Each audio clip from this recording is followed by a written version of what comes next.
Hello everyone, it's Dave Velasco, and today I'm going to do something really awesome, something that I've never done before for a chess video. So, essentially at some point in this video, I'm going to show you guys how to enter into this really awesome drawing for a positional chess handbook. Yes, so I will buy this book offline, and I will send it to whoever wins this drawing. So make sure to pay attention for the whole video to know how to participate in that. Alrighty, so this game was played between Levon Aronian and Hikaru Nakamura. So I went off with e4, e5, knight f3, knight c6, bishop c4, bishop c5, d3, knight f6, bishop g5, h6, bishop h4, d6, c3, a6, a4. Now, a6 is very important because now black is trying to play knight out here to a5 to trade the knight for that bishop. So therefore a4 is played, that way white can preserve that bishop for a later potential attack. Knight b to d2, queen out to e7, castles g5, bishop out to g3, knight out to d7. Now in this game, we're going to see how Nakamura illustrates this really huge attack. And at 7 points, Nakamura has to decide either between king safety or castling, and it's very important. Like sometimes when you're attacking, you're thinking, okay, at this point in the attack, should I castle or should I continue the attack? And we're going to see how that plays out. So king out to h1, knight out to f8, knight to g1, h5, f3, knight out to g6, bishop f2, really great idea. Levon Aronian is trading his bishop off because his position is a little bit cramped and he wants to free up some more squares. f5 is played, e takes f5, bishop takes f5, knight to f1, knight f4, knight e3. The knights are maneuvering to even better squares. Now we have queen out to here to h7, and that may have been a slight mistake that Nakamura played here, because I think that queen h7 is not the very best move, as it would allow white to trade his knight for this really good bishop on f5, but white doesn't do that. Instead, white plays out here to d4, which is also a really good idea because it's looking to open up some lines to go after the black king, because the black king is still stuck in the center of the board. So that is very logical, but I think that knight takes f5 here would have been a lot better. After queen takes f5, we can see that all of these light squares and black's position is extremely weak, and that would give white a little bit of an advantage here. So that would be pretty good. So, but instead though d4 is played, then we have h4, the attack continues, b4 looking to make sure that black's king has nowhere to go. So the king can't go, to the king side, and if the queen side pawns are traded off a little bit, then it's going to be too weak over there for the king to castle to the queen side. But would the king be safe in the center? So that's the question here. E takes d4, c takes d4. Now the center has opened up a little bit more. Bishop out here to d3, an amazing move. Because as we can see here, with the queens on the board, black's king is not that safe. But if the queens come off the board, then the black king becomes a lot safer. And if we go into the endgame, let's go ahead and take a look at that. Let's say that what happens if bishop takes on d3, then queen takes, we have some trades. And if we look at the kings, white's king, oh man, like the king is important in the endgame. It's really important to use it. But how can white use this king? It's going to take some time to get that king out of there. But the black king can move up the board immediately, and it's very well positioned, and so black would have a significant advantage here. Therefore, the queens cannot be traded off if white wants to stay in the game.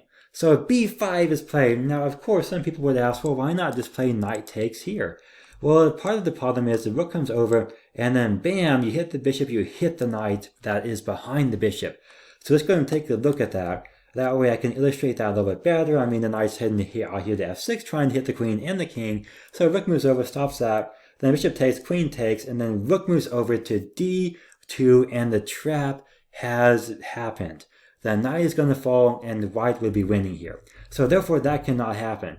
So instead of playing knight takes here on d4, knight to b4 is played, which is a lot better. Then we say b takes a6, b takes a6, knight out to g4, threatening knight f6 once again, which would fork the king and queen. So therefore, king moves over, which is a really amazing move. King out here to d8. That is really a stunning move. That's the only good square for the black king. Because if the king goes over here, well, it's too exposed. If the king goes over here, well, that's too exposed.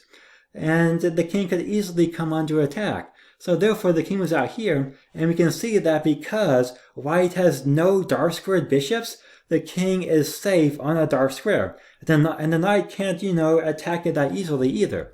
So then we see rook out here to c1, a5. queen out here to b3, bishop takes c4, the bishops get traded off, and now the queen moves out here to d3. And we can see that if white moves the queen away to avoid the queen trade, he drops the rook. So he can't move the queen away. But he can't trade off the queens either. So therefore he has to play rook out to c3 to avoid the trade, but that drops the pawn on d4, and now Nakamura is simply up by a pawn, and he is continuing to have a dominant position here. But the queen's under attack, so the queen moves, so queen out here to d5, then queen to b1, avoiding the queen trade once again, trying to keep alive some hope of counterattack because the black king is, still not the strongest. And then we see knight at f to d3, rook moves back, h3. That is really awesome. And because the black king here is on d8, it's a little bit tricky to figure out how to get these rooks active. So black says, well, you know what, my rook on the h file is good where it's at, because I can play h3, I can take, and then I can have a nice semi-open file for my rook. But the rook is good there, but it's better over here on the e file as it puts pressure on the knight, and then it ultimately allows for this queen trade so that the black king no longer has to worry that much about coming under attack, which is brilliant. Now we see knight out here to e4. The knight is attacking this pawn on g5. So what does black do? Does black take and move and defend it? I mean, knight out to e6 comes to mind, but black says, no way, I'm going to attack. Knight out to b4. Let's bring the knight back into the game. Let's improve the knight. Let's drop the pawn. And white says, I don't want the pawn. I don't want that pawn. You can have my pawn. Why don't you take my pawn? And black says, I don't want your pawn either. So black decides not to take the pawn, and now we have these hanging pawns on the board, and white says, okay, whatever, I'll take the pawn, I'll take the pawn. And black says, okay, you can have it. I'm going to go forward with my attack. I'm going to keep attacking you, and I'm going to checkmate you. Who cares about that pawn? And white says, okay, well, I'm just going to attack you. I'm going to play rook out here to d4, and I'm going to try and win, the exchange here, because if either knight moves, the other knight is lost.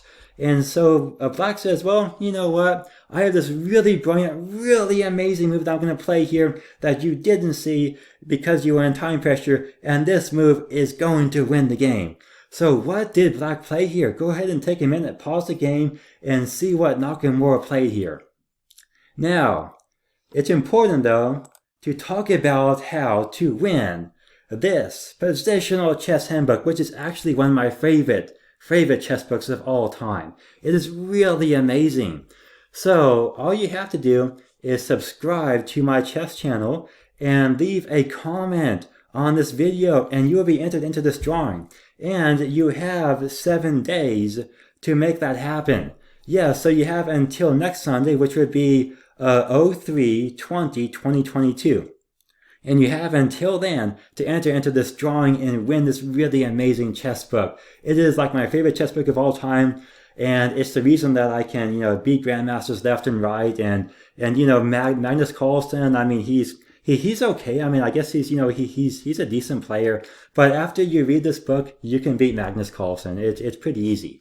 So let's go ahead and head back and let's take a look at this game. So the really amazing move. Are you ready for this? Because I am.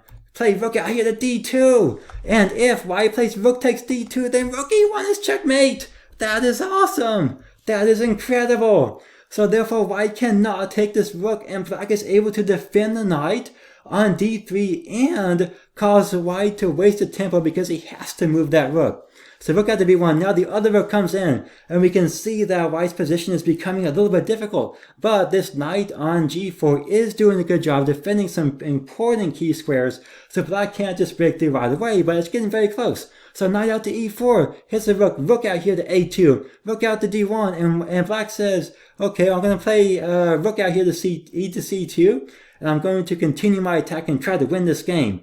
But white says, no way, I'm going to play h5, I'm going to counterattack, I'm going to try to distract your pieces, because you can't just play knight takes, because then you drop the other knight, and if that pawn runs down the board, then hey, black could lose the game. So black says, you know what, I'm in time pressure, and I don't want to have to worry about that pawn, so I'm going to liquidate the position as fast as I can, plays knight out to b2, and after rook to d2, trades off these rooks, and then plays knight takes h5. That way black does not have to worry about that passed pawn, and he's still winning here, But at this point, though, we can see that the game is becoming very jarred because all that white has to do is take those 2 knights and trade it for those 2 pawns, and the game is a draw because you cannot checkmate a lone king with just 2 knights.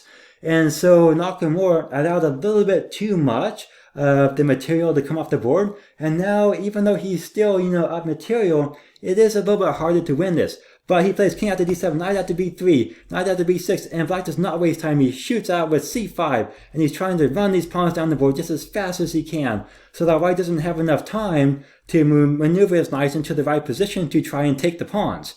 And then knight out here to b3 is played.